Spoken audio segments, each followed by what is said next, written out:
Hi everybody, this is Laura, City Scrapper.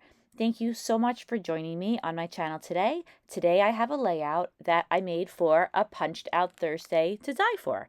And if you're not familiar with a Punched Out Thursday to Die For, we use our punches and our dies to create scrapbooking layouts. Sometimes when I plan a scrapbook, I scrapbook my favorite photos first, and then I save the photos that I'm, for whatever reason, not as excited to scrapbook for later on.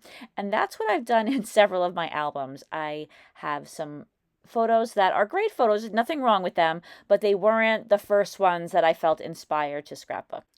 I start today's layout with two large circles.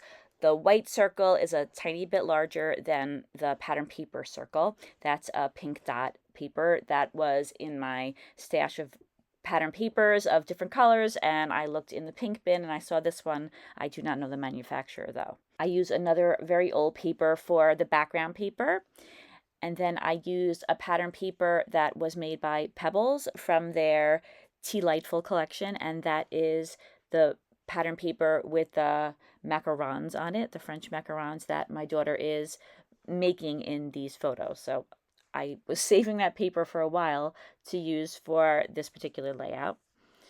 I have a number of other pattern papers too. There are some strips of blue paper. The blue paper is from the scrap bin.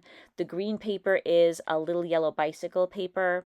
And then I lost a little bit of footage, but it's just footage of me mounting each of these photos on first some white paper, and then 3 different pattern papers that are from other parts of the layout that I used to double mat each of the photos. And now I'm going to make my title. The title is going to be our Macaron Mania, but at this point I'm thinking of just making the word macarons and then adding something like making macarons or something like that. So right now I'm trying to spell out macarons, but by accident I forgot to make a second A, so it was spelled incorrectly for quite a while, and I do finally figure it out, but it does take me a long time. I'm using some large letter dies. These letter dies measure 2 inches, and I want to make the letters a little bit more dimensional. So I cut out each of the letters 4 times. I cut it out twice in a very thick white cardstock, and then I'm layering a pattern paper that's blue on top of those 2 layers, and then I put the green pattern paper, and I just offset the green pattern paper from the rest of the letter so that you could see that little touch of blue in the background. And now I'm using the same approach to make the banner. I layer the white cardstock, and then I don't want it to be a solid color, so I cut out the banner in a couple of different colors, and now I'm just combining those colors to make a colorful banner. So I put the 2 colors of pink on either side, and then I put a blue pattern paper in the center. And that's going to go underneath my photos. The die that I used to make this banner is from Momenta, and I don't see any kind of a name on this die, but I will put any information that I have about it in the description box. So I'm putting this very, very large misspelled title at the top of my layout, and I'm using some wet glue, and I don't usually use wet glue. I'm not sure what prompted me to, but I used the wet glue to attach down the banner. And then I decide to use the gel glue to glue down the title as well. And that becomes a problem later on when I realize that I forgot to include the second A. I glue down this word which says macrons. And I'm a reading teacher, so otherwise I never would have known what a macron was. I learned that it is a straight line that one can put over a vowel to show that it makes its long sound. But regardless of the fact that it is a word, it has nothing to do with this page. So I will be addressing that. First, I added some punched out pieces on the right. I used that little yellow bicycle piece of paper that was green, and then I introduced a new blue paper from my scrap bin.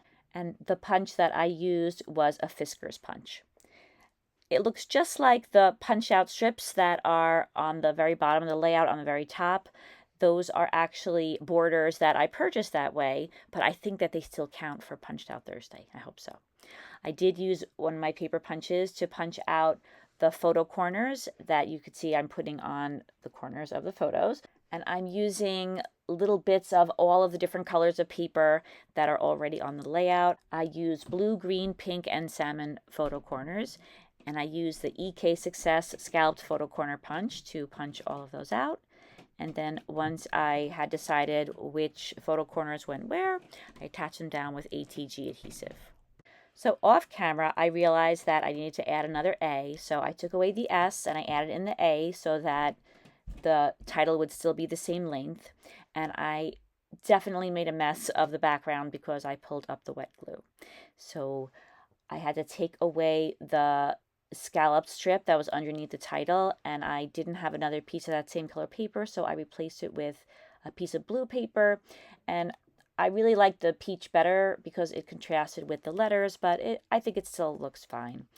And then I had to cover up a few spots, so I decided that I could cover up some of those tears on the pink paper by putting some utensils worked in with the title. So I picked some Recollections and also some Jolee stickers. I had a few packs actually of stickers of these cookies. They got very, very popular. So I put one underneath the center photo.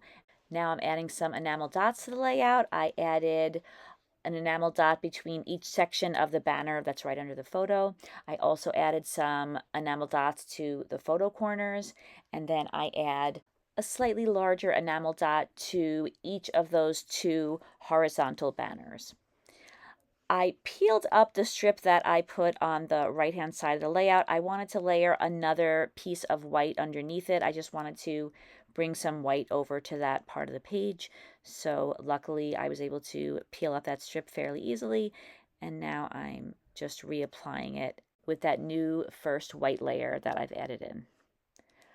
I wanted to make the title now our Macaron Mania because for a while we were kind of obsessed with finding where the best ones were and where we could get different flavors. So I decided to call it, like I said, our Macaron Mania. And I used some tiny Heidi Swapp pink glittery letters. And I love these letters because they connect perfectly. And usually I feel that these script letters do not connect. These are very well designed. And I really tried a lot of different things before I decided on that. I wasn't sure if the letters were bold enough, but that was really, in my opinion, the best choice. I also put some of the little stars and hearts that were included with the letter stickers on the banner on the bottom, and that helps bring the shiny pink or that glittery pink color to another part of the page. I typed out my journaling on some strips of paper, and then I added a chef's hat, and that completes this layout. Thank you so much for watching, everybody. I really hope that you enjoyed this video, and please check out the other videos for A Punched Out Thursday to Die For. All of the links are in the description box. I hope you guys have a great day. I will see you again soon. Take care. Bye-bye.